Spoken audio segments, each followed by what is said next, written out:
அடுத்த நாளாவது நம்ம ஹோட்டலில் மீட் பண்ணலான்றாங்க. அடுத்த நாள் ஹோட்டலில் உட்காந்தாங்க ரவி. ஒரு நாள் கூட உங்கள் படத்தில் இப்படி பார்த்ததில்லை ரவி. ரங்கராஜ் சார் ஹோட்டலில் உட்காந்து ஒரு நடுவில் இவங்க 2 பேரும் நடுவில் ஒரு பிராந்தி பாட்டில். பிராந்தி இவ்வளோ பெரிய நீளமாக இருக்கு. தேடி கண்டுபிடிச்சி 2 கிளாஸு அந்த பிராந்தி பாட்டில். பிராந்தி பாட்டில் பேசிக்கிட்டே இருக்கும்போது அந்த பொண்ணை ஹீரோயினை உடைச்சி பிராந்தியை ஊத்துறான். அவன் வேணாங்கிறான். டே குடுறா. குடிச்சிட்டு இவ ஊற்றி இவ குடிக்கிறான். தமிழ்நாட்டில், இந்த நாட்டில் இப்போ 4 நாளைக்கு முன்னால் ஒரு செய்தி படித்தா 3 காலேஜ் கேர்ள்ஸ், 3 படிக்கிற பெண்கள். இப்போ முன்னா கூட செய்தி ஒரு 5-6 வருஷமா இது பெருசாக வந்துக்கிட்டு இருக்கு.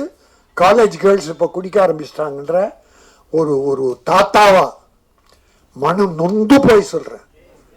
இந்த குடும்பத்தை காப்பாற்றுறதே பெண்கள் தான், தாய்மார்கள் தான். ஆம்பளை எக்கேடு கட்டா கூட பெண்கள் நல்லா இருக்கிறதால தான் குடும்பங்கள் வாழுது. தமிழ் குடும்பம் மட்டும் இல்லை, உலகத்தில் எல்லாமே.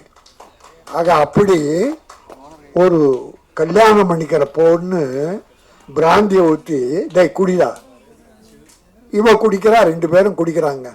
இது எந்த பண்பாட்டை சேரும்?